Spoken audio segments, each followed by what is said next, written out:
नमस्कार दर्शक बंधु केदार गौरी सीरियल आज आपण माने सबुठारु दमदार सबुठारु हाई वोल्टेज आ बोबाल एपिसोड आज आपण माने देखिबा को पाइबे।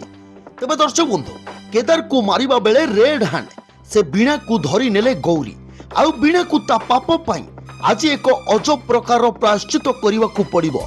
ताकू दंड देबे गौरी कारण से बीणा केदार को सहित दिव्या को मध्य जीवन न मारी देबा को चाहुतला। हाँ दर्शक बंधु एपटे दर्शक बंधु आउ एक दमदार ट्विस्ट आसवाक जाऊँगी। दिव्या को केबे पाइबे गौरी आज दर्शक बंधु गुरुदेव कहिबे गौरी तुम हजी जाइथिबा झियो तुमको आसंता पूर्णिमा दिन मिलिबो। आउ दर्शक बंधु जदि दिव्या गौरी को मिल जिवो ताहाले दिव्या कोन माधवी कुमारी विमला जेजेमा प्रतिशोध पूरा करदेव। तेज दर्शक बंधु आज संपूर्ण फुल एपिसोड जानवा चाहूले वीडियो को प्रथम शेष पर्यंत देखंतु।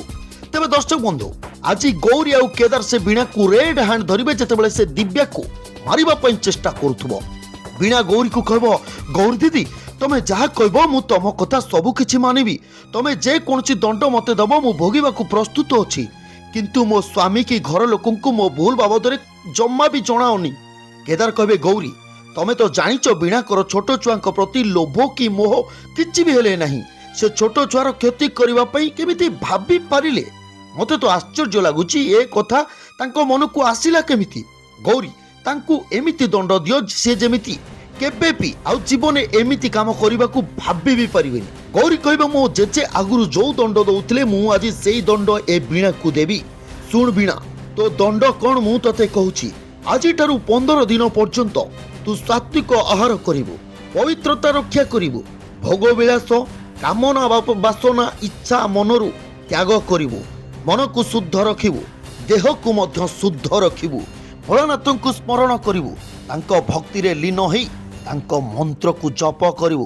कौन कहूचु बीणा ए सब तू करि परिवु एमिति कहले केदार कहबे गौरी तमे ताकू कोन प्रश्न पचारजो। हां गोटे अपराधी कोन पचारा जाय से केते दिन जेल रहिबो ता छडा वर्ष वर्ष धरी जेल रहिबा अपेक्षा ए 15 दिन दंड भोगिबा बेस भलो एमिति रे ए सब पचारिबा द्वारा पापर प्रायश्चित होई जिवो। गौरी कहबे देख बीणा तू जदि पूरा निष्ठारे रहिबु आ ई दंड भोगिबु होय तो भोलानाथ तते क्षमा करी किछि उपहार मध्ये देई परंती।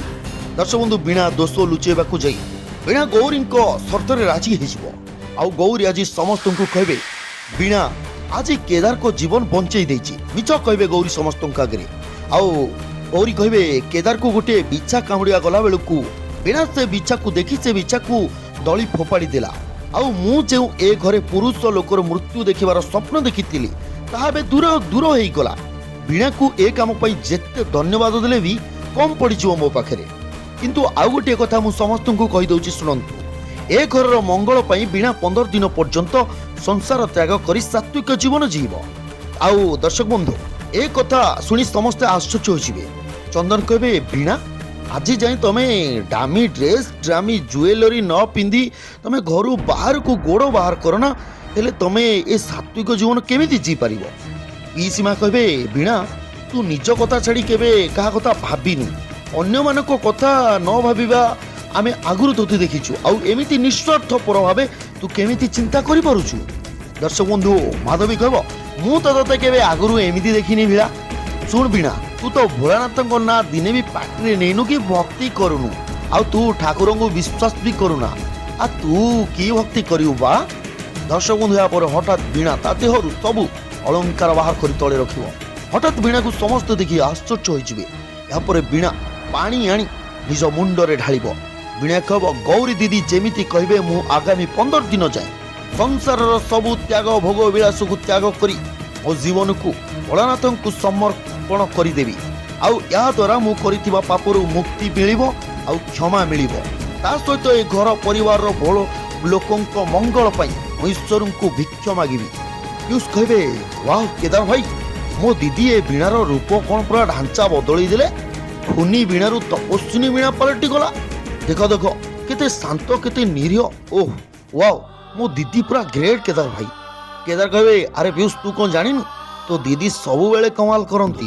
या पर दर्शक बंधु चंदन कहबे बीणा आज तमे जहा कलो ना गर्वरे मो छाती पूरा फुल फाटी पड़ुची आज पूरा परिवार सामने मो मथा उच्चा करदेल मु तुमको सबु बेले कहे ना ତମେ ଗୌରୀ ଦିଦିଙ୍କ ଠାରୁ କିଛି ଶିଖ, ବୁଝ, କିଛି ଶିଖ, ତାଙ୍କ ଗୁଣ କିଛି ନିଅ। ଗୌରୀ ଦିଦିଙ୍କର ସବୁଠାରୁ ଭଲ ଗୁଣ ହେଲା ଅନ୍ୟମାନଙ୍କ ପାଇଁ ତ୍ୟାଗ। ଶେଷରେ ତମେ ତାଙ୍କଠାରୁ ସେଇଆ ଶିଖିଲ। ୱାଓ ବୀଣା, ସତରେ ମୋତେ ଆଜି ବହୁତ ଖୁସି ଲାଗୁଛି। ବାବା ଭୋଳାନାଥ ତମର ତପସ୍ୟାରେ ସନ୍ତୁଷ୍ଟ ହୁଅନ୍ତୁ। ଦର୍ଶକ ବନ୍ଧୁ ଏହାପରେ ପିଇସି ମା କହିବେ, ସତରେ ବୀଣା, ଠାକୁର ତତେ ସାହା ହୁଅନ୍ତୁ। ମୁଁ ତୋର ଏ ପରିବର୍ତ୍ତନ ଦେଖି ବହୁତ ଖୁସି। ଦର୍ଶକ ବନ୍ଧୁ ଏହାପରେ ବିକୁ ମାଧବୀକୁ କହିବ, ଏ ଦିଦିଲୋ, କାହିଁକି କେଜାଣି ମତେ ଏଗୁଡ଼ା ଭାରି ଅଖାଡ଼ୁଆ ଅଖାଡ଼ୁଆ ଲାଗୁଛି ଲୋ।